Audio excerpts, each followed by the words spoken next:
이번 시간에는 토마스 베케티의 순교를 통하여 이 순교의 의미를 생각해 보도록 하겠습니다. 1935년에 T.S. 엘리어트, 영국으로 귀화한 미국 시인 T.S. 엘리어트죠. T.S. 엘리어트 유명한 황무지가 있게 되는데, 더 웨이스트랜드. 이 T.S. 엘리엇이 대성당의 살인이라는 글을 쓰게 됩니다. 이 대성당의 살인은 제가 37강에서 강의했던 중세 12세기에 토마스 베케티의 그 순교를 배경으로 한 그러한 극입니다. 그 극을 배경으로 대성당의 살인이라는 극을 썼는데요. 실제로 이 T.S. 엘리엇은 이 토마스 베켓의 어떤 그 내적 심리 상태, 내적인 갈등, 마지막 그 순교 과정에서 왜 순교를 택했는지 그거에 대한 아주 밀도 있게 극작가로서 시인으로서 접근하고 있습니다. 그런데 이 대성당의 살인을 쓴 그 이유에 대해서는 상당히 그 엘리어트가 뭡니까 좀 표현한 바가 있게 되는데요. 엘리엇이 산 시기가 1888년부터 1965년 시기인데 시대적 배경을 보게 되면 바로 이 공산주의랄지 이 파시즘이 뭡니까 퍼져가는 그런 시기였고, 제1차 세계대전, 제2차 세계대전, 그리고 그러니까 히틀러랄지 이탈리아 무솔리니랄지 그런 뭡니까 국가주의적 전체주의랄지 국수주의, 극단적 국수주의, 그리고 이제 카리스마적 그러니까 지도자가 나오는 시기였고, 또 군사적 가치관을 중시하는 그런 파시즘이 상당히 뭡니까 팽배해가는 그런 시점이었습니다. 그리고 물질주의가 팽배했었고요. 이러한 상황에서 서구 문화의 정신적 지주였던 기독교 가치관, 그런 그 전통적인 기독교 가치관과 질서가 아주 그 붕괴될 수 있는 그런 위험에 직면한 그런 시기였습니다. 그래서 그 내적으로는 어떤 기독교 신앙을 재건하고 이 서구 문명에 대한 구원을 어떤 바라지 않았겠느냐, 이런 작품을 통해서 이렇게 생각해 볼 수 있겠습니다. 그런데 이제 그 황무지, 더 웨이스트랜드에서 나오는 그 주제하고 대성당의 살인에서 나오는 이 초기 부분에서 나오는 그 대중들의 심리하고 아주 그 밀접한 연관성을 지니게 됩니다. 그래서 이제 그 순교인데 12세기 토마스 베케티의 순교를 당했었는데요. 헨리 2세와의 왕권과 대항해서 교권을 수호하기 위해서 목숨을 과감히 던졌던 그러니까 12세기 중세 토마스 베케티의 순교를 배경으로 하고 있는데요.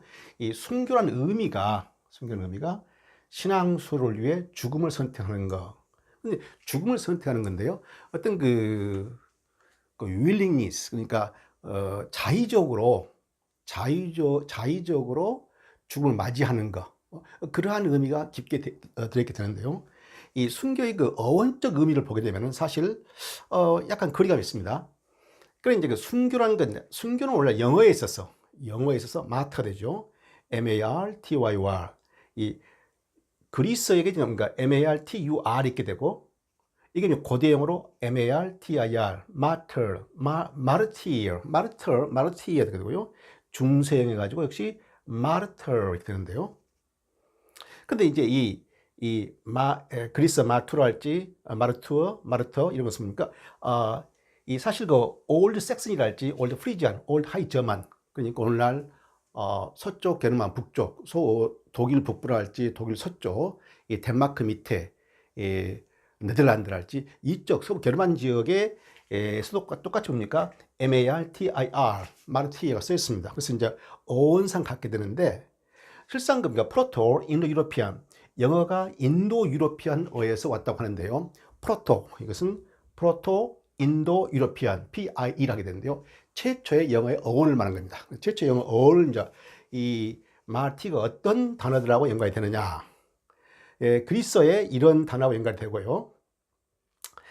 그리고 이제 이 그리스어 밑으로 가게 되면은 산스크리트, 이 SMARITI 마라티 보니까 메모와 이런 뜻과 어원이 연관성이 있다고 이제 학자들이 밝혀내고 있습니다. 그런데 이 산스크리트 원어 의미는 remember 기억하다, 혹은 mindful 신중을 기하다, 생각하다, thoughtful 이런 뜻이거든요. 그리고 이제 이 그리스어 어원 같은 경우는 뭡니까 be anxious 근심 걱정하는, thoughtful 살해 깊은 마음을 쓰는, 그것도 뭡니까 care, trouble 어떤 걱정, 근심, 마음을 쓰는, 생각하는 이런 뜻의 어원과 연관이 있는 겁니다. 그런데 이 그리스어에 들어있는 martur 이것의 의미는 witness가 되는 건데요. 예. 흔히 이제 현대에서 목격자 이렇게 쓰는데요. 더 나아가서 증인, 증거, 입증 이러한 뜻을 갖게 됩니다. 그래서 이제 영어로 보게 되면 one who bears testimony of faith, 믿음에 관한 확실한 증인, 믿음에 관한 확실한 증인, 자기 자신의 믿음을 보니까 확실하게 고백할 수 있는 자, 자기 자신의 믿음에 대해서 확실한 증거를 가질 수 있는 자, 이런 뜻으로 쓰게 된 겁니다. 이게 나중에 이 시대가 변하면서 중세 시대로 들어오게 되면서 죽음과 연결됩니다.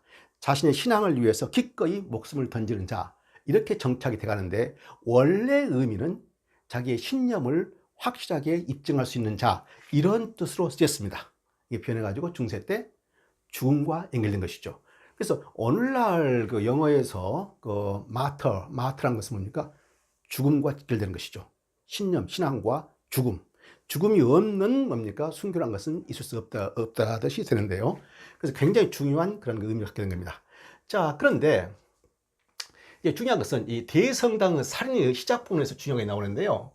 대성당의 살인, T.S. 엘리엇의 뭡니까? 대성당의 살인, Murder in the Cathedral. 여기서 말하는 Cathedral, 이 성당은 바로 이 캔터버리 성당을 말하게 됩니다. 근데 이 캔터버리 성당은 상당히 그 영국 성공에서 중요한 영국 교회에서 중요한 의의를 갖게 되죠. 캔터버리 성당은 AD 597년에 로마의 그레고리 교황이 40명의 수호사를 영국에 보내가지고 켄트로 보내가지고 이 켄트에서 기독교가 발원됩니다. 이 전구로 퍼지게 되기 때문에 켄트가 영국에서의 기독교의 발원지가 되면서 굉장히 주요한 의의를 갖게 된 것이죠. 그래서 이제 그때의 전통을 따라 가지고 켄터버리 성당의 주교다 하면은 이 영국 국교의 가장 뭔가 중요한 직을 수행하는 그런 뭔가 대주교 자리가 바로 켄트에 있게 되는 것이죠.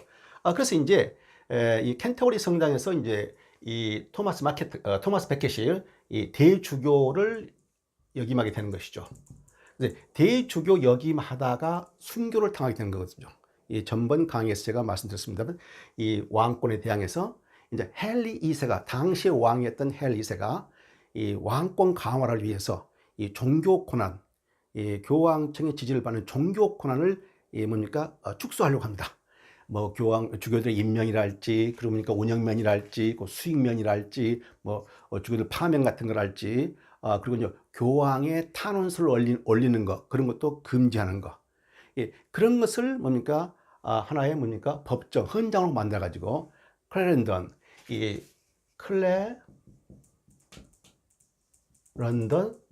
헌장을 만들게 된 것이죠. 그래서 토마스 베켓가 이게 사인을 합니다. 사인을 하기 때문에 1차적으로 보게 되면은 토마스 베켓가 수긍했다는 것이죠. 왕의 고난에 수긍했다는 것입니다. 그런데 문제는 서약은 했지만 토마스 베켓가 그 서약을 준행하지 않습니다. 실행하지 않아요. 그래서 이제 왕권하고 교권하고 토마스 베켓하고 헨리 2세하고 이 토마스 베켓하고 알력이 생겨가지고 위험을 느낀 토마스 베켓가 프랑스로 7년간 유배 생활을 떠나게 된 것이죠. 피신 겸 유배 생활을 하게 된 것이죠.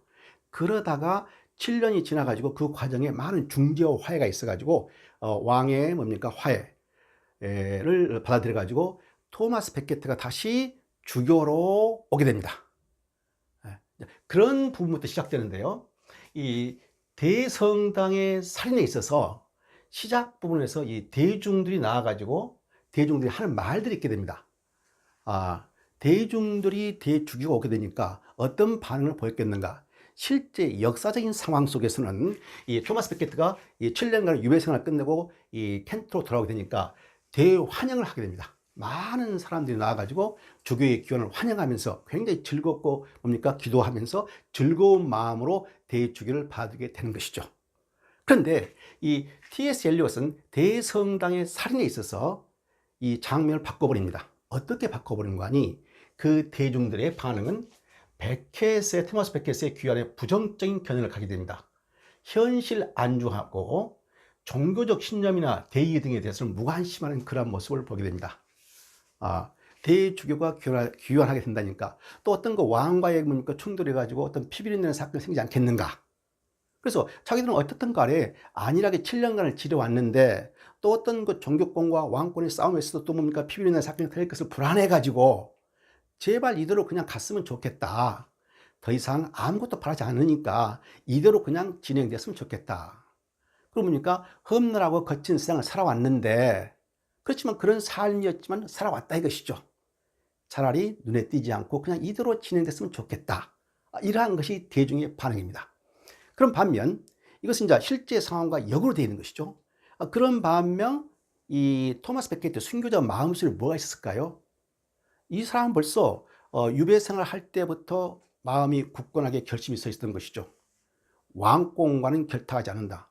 이 교권, 종교 교권을 수호하기 위해서 아주 대단한 뭡니까 각오가 돼 있었던 겁니다. 그렇기 때문에 전혀 반대 상황의 입장을 그렸어요. 그래서 토마스 베케트가 열망하고 바라는 것은 뭡니까 교권 수호, 자기의 믿음의 신념, 하나님의 섭리를 실현하는 것 이런 거였거든요. 근데 대중은 그런 것과 관련 없이 그냥 살아가는 것, 죽지 않고 우리가 살아왔다. 그냥 이대로 눈에 띄지 않고 살아가기를 바란다. 이거 뭡니까 변화를 바라지 않고 공존하는 그런 삶을 그려내고 있는 것이죠. 근데 재미있는 것은요, 바로 이 T.S. 엘리엇이 1922년에 이 황무지를 쓰게 되죠. 이 황무지가 그와 같은 이 대중의 상황과 똑같습니다. 중세의 그런 대중의 상황과 황무지가 똑같은 것이죠. 왜 황무지입니까? 황무지. 4월이 돼가지고 예수 그리스도의 레저렉션, 부활의 시기 오는 것이고 모든 생명이 새로운 생명을 얻고 소생하게 되는데 인간 속에는 새로운 소생, 희생, 소망이 뭡니까? 새로운 소망이 있습니다만은 싹을 트질 못해요. 그 같이 문명이 공존, 의미 없이 문명이 공존하는 것, 특별한 발전도 없고 진보도 없이 그냥 진행되어 오는 것, 그것을 그리고 있거든요.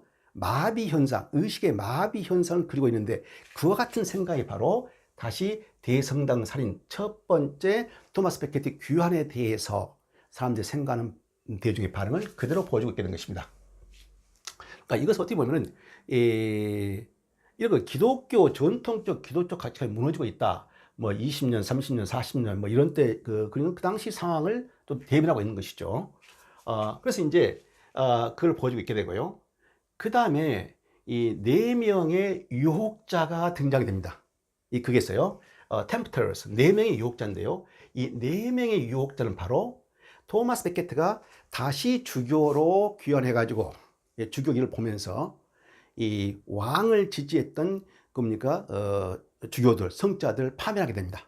그러면서 굉장히 강하게 자기 주관을 내세우면서 종교 신념을 뭡니까 표방하게 되는 것이죠. 그래서 이제 왕과 극단적인 뭡니까 또 대치 국면으로 가게 되는 것입니다. 그래서 이제 프랑스에 있던 왕이 이런 말을 하게 되는 것이죠. 홧김에 이 클랜던 뭡니까 헌장에 세약했는데 베케트가 말을 세약했는데 그걸 지키지 않음으로써 군주인 나를 웃음거리로 만들었단 말이다. 웃음거리로 만들었다. 나의 부하들은 다 겁쟁이란 말인가? 그런 것을 보고 가만히 있단 말인가? 이런 식으로 말을 했거든요. 그래서 이제 그 말을 듣고 그에 충성했던 기사 4명이 사인의 기사가 프랑스에서 영국으로 와가지고 즉시 캔터버리로 가가지고 뭡니까? 성당에 있던 이 대주교를 살해하게 되는데 사실 이제 이 주교를 토마스 베케트를 만나가지고 회의를 하게 된 것이죠. 그런데 토마스 베케트가 강하게 반대하게 됩니다.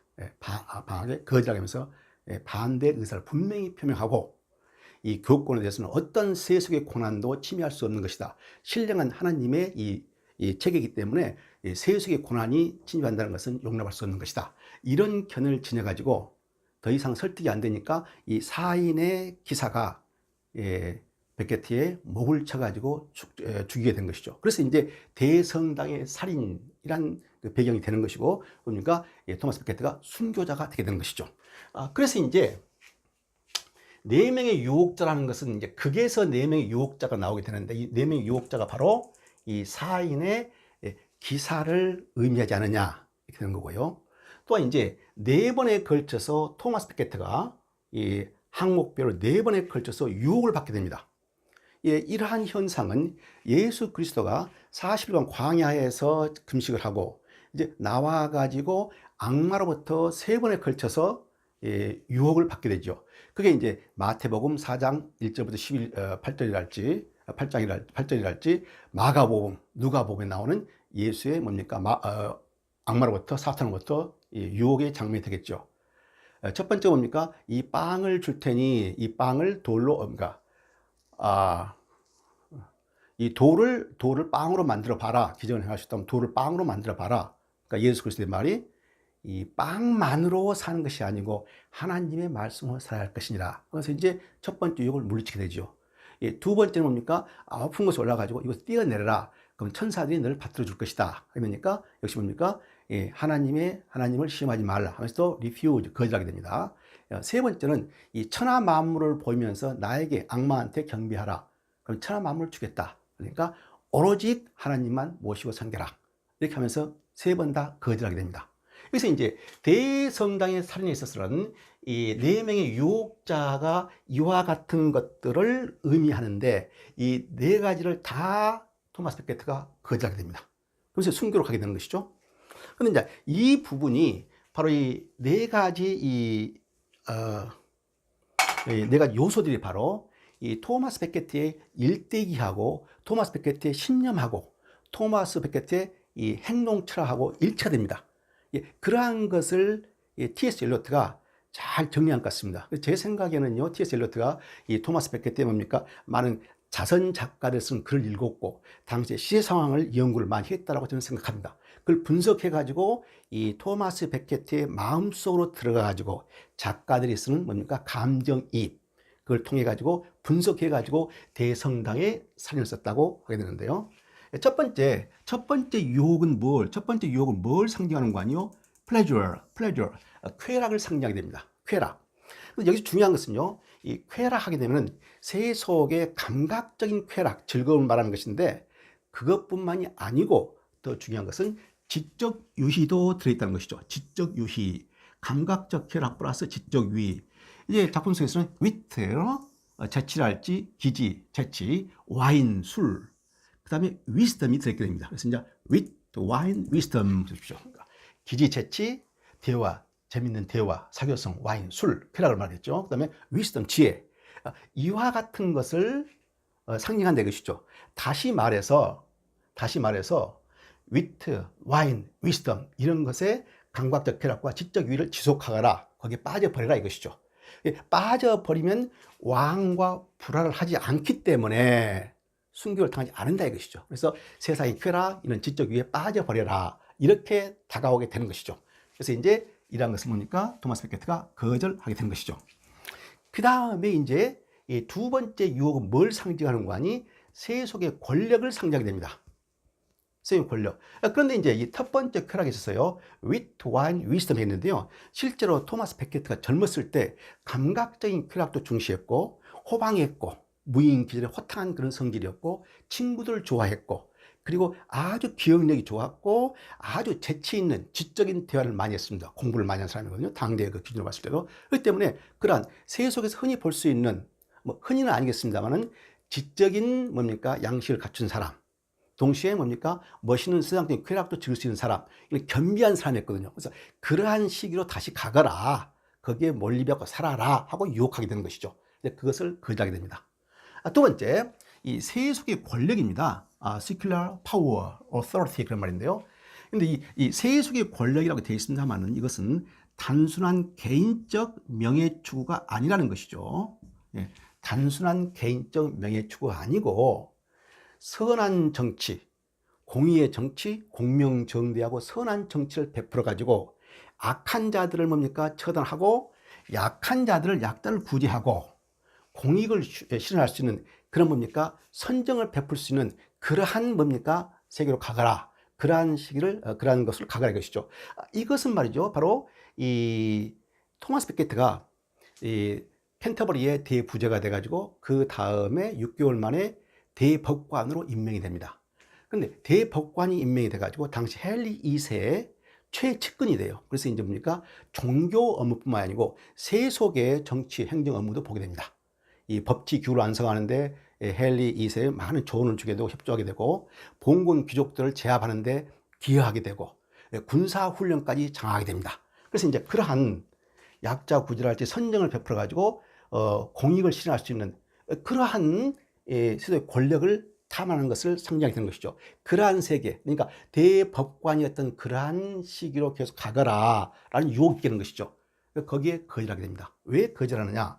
이미 이 유혹을 받은 이 시점이 이 대법관이 아닌 신분이 다른 성당의 영적 지도자, 이 영국 그리스도교의 최고의 영적 지도자인 대주교, 펜타블 성당의 대주교가 돼 있었거든요. 그래서 이제 이 세속의 권력이 아닌 영적 세계의 고난 권력, 그죠? 영적 고난을 더 중요한 영적 스피리추얼 뭡니까? authority를 지니기 때문에 이러한 세속의 권력은 하찮은 걸로 보이게 된 것이죠. 그래서 그것을 또 거절하게 되는 것입니다. 자, 그 다음에 이제, 근데 이거 세속의 권력 부분에서는 상당히 중요한 부분인데요. 왜 그런 거 하니? 이 토마스 베케트는 굉장히 뭡니까? 민첩한 사람이었고, 영리한 사람이었고, 행정력이 뛰어났습니다. 그렇기 때문에 얼마든지 그런 자기의 세속의 권한을 이용해가지고 업적이 많기 때문에 이런 유혹이 왔을 때, 다시 그런 시대로 가거라 하는 유혹이 왔을 때 충분히 그런 자기의 뭡니까? 그 프라이드랄지, 그런 능력에 대해서 호소하기 때문에 넘어갈 수 있는 것이죠. 그래서 거기에 넘어가지 않고 나는 이제 영적 세계에, 종교라는 영적 세계, 영성의 세계, 그런 주교로서의 권한을 가지기 때문에 더 이상 그쪽으로 회귀하지 않겠다라고 거절하게 되는 것입니다. 그 다음에 이제 이 폭정과의 투정인데요. 폭정, 특히 보니까 왕의 폭정, 군주와 백성을 함부로 다루려고 하는 이 헬릿의 왕의 뭡니까? supreme authority, 그러니까 최대 권한, 그리고 한 사람에 집중되는 그런 뭡니까? 권한에 대해서 싸우자. 이렇게 또 유혹이 들어오게 된 것입니다. 그것은 뭡니까? fight for liberty, 사람들의 백성들 보니까 자유를 위해서 싸우자 이것이죠. 그런데 이것도 거절하게 됩니다. 왜 그런 거 아니? 이제 자기가 이제 폭정과 싸우려면은 만약 연대 그룹을 가져야 되는데 그 사람들이 자기를 믿지 않을 거란 것이죠. 결국은 왕과 대치하게 되지만 끝끝내 자기가 왕을 배반하지 않았다라고 생각한다 것이죠. 그래서 이제 그런 그 종교의 대의적인 측면에서 정치 권력이 미묘한 그런 겁니까? 그런 그 속성을 깨뚫고 역시 거절하게 되는 것입니다. 그 다음에 다 거절을 했는데 이제 마지막으로 이 네 번째 유혹이 오게 됩니다. 이게 가장 큰 유혹인데요. 자, 어떤 유혹인가요? 순교와 성인에 대한 열망. 이것을 이제 자극하는 겁니다. 즉, 1, 2, 3와 다르게 순교에 너가 이번 뭡니까? 왕에 대항해가지고 너희 주관을 지켜라. 너희 신념을 지켜라. 그래가지고 순교자가 되고 성인의 반열에 오르거라. 이렇게 하는 겁니다. 근데 그것을 거절해요. 이게 가장 이제 어려운 뭡니까? 난제고 크럭스가 되게 되고 가장 물리치기 힘든 유혹이 되는 것이죠. 왜 그런 거 아니요? 이 토마스 베케트는 이 어떤 그 진념이 강한 사람입니다.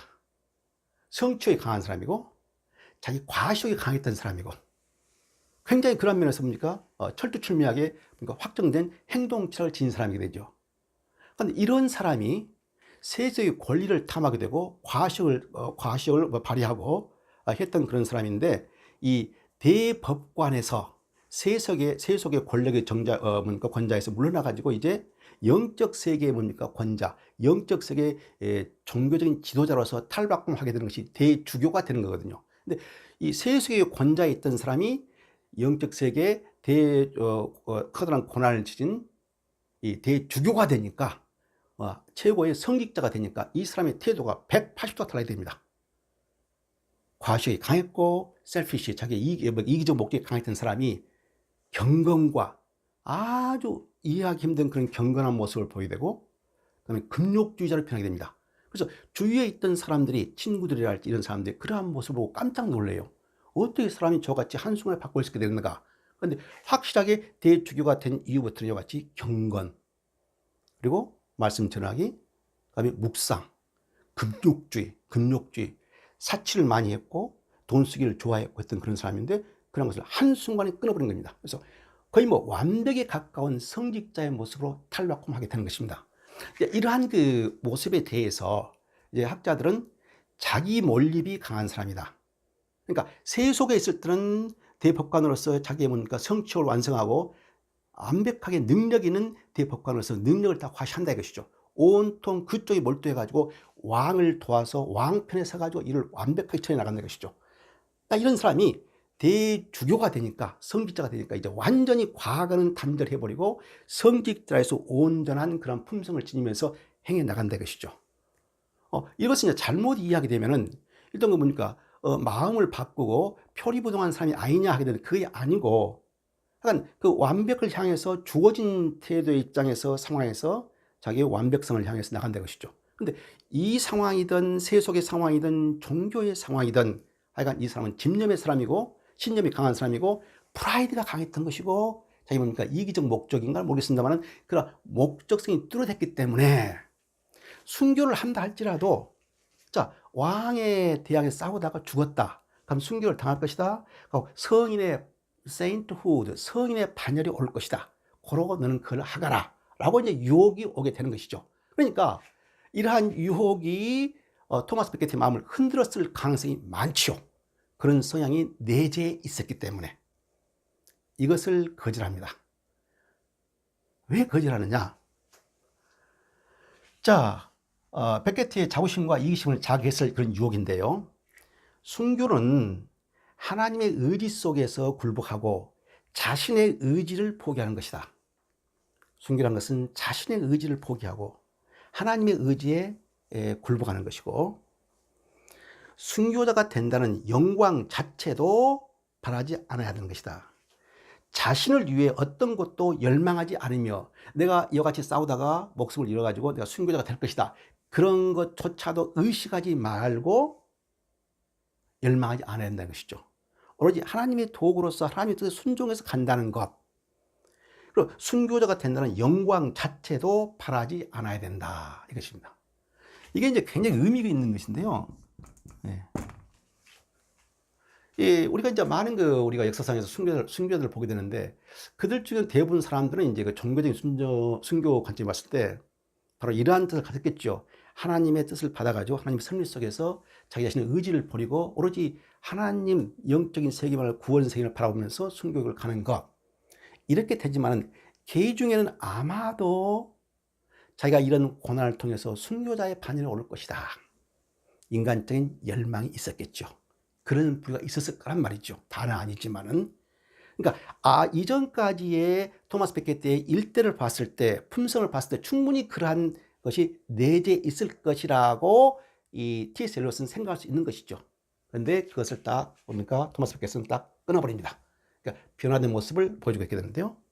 순교 자체를 의식한다는 것, 이 과정을 통해서 내가 순교자의 반열에 오르게 된다. 의식한 자체가 그때는 뭡니까? 이미 순교가 아닌 것이다 라고 보게 된 것이죠. 이러한 면에서 뭡니까? 굉장히 이 토마스 베케트의 뭡니까? 순교의 의의가 크다고 할 수 있겠습니다. 그렇기 때문에 이 순교와 성인에 대한 열망에 대한 유혹이 왔을 때 그걸 물리치게 된 것이죠. 그러니까 이 엘리엇은 그러한 물론 이제 토마스 베케트가 이러한 내적 갈등 속에서 했기 때문에 순교의 과정을 갔을 거라고 확신을 하지 못합니다만, T.S. 엘리엇은 그렇게 그리고 있는 것입니다. 그래서 이제 이 신앙과 세속의 영광, 이 갈등을 그린 건데요. 이 신학에서는 스테반이 뭡니까? 이 순교를 위해서 목숨을 잃게 된 거지 않습니까? 근데 스테반 같은 경우는 이 자기를 돌로 쳐 죽인 사람들을 뭡니까? 용서해 달라고 하나님께 간구하겠지 않습니까?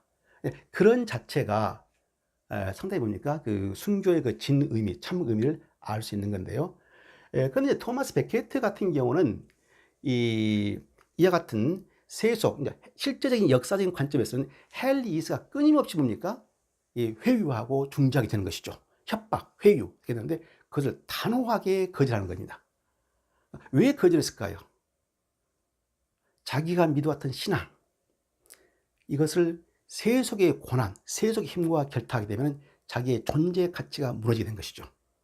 그러한 그 존재론적인 고민 끝에 갖게 된 결단이 아니었을까 생각해 보게 됩니다.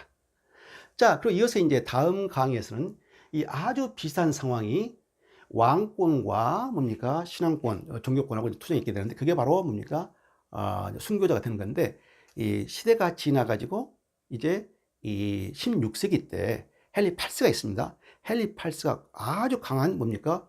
전제 군주가 된 그런 왕권을 행사하게 되는데요. 그러면서 뭡니까? 기존에 있던 이 영국에 있던 로마 캐톨릭교를 뭡니까? 거의 뭐 말살하다시피 해가지고 폐쇄하면서 이 성공회를 창설하게 된 것이죠. 처치 오브 잉글랜드. 그 과정에서 뭡니까? 반대했던 사람이 왕이 결혼을 뭡니까? 두 번 하게 되는 거. 이러한 것들에서 반대했던 사람이 토마스 모어입니다. 유토피아에 저자했던 토마스 모어. 예, 아주 비싼 상황이 몇백 년 후에 재현되는데, 그러한 과정을 통해서 또 뭡니까? 우리가 순교의 의미에 대해서 생각해 보도록 하겠습니다.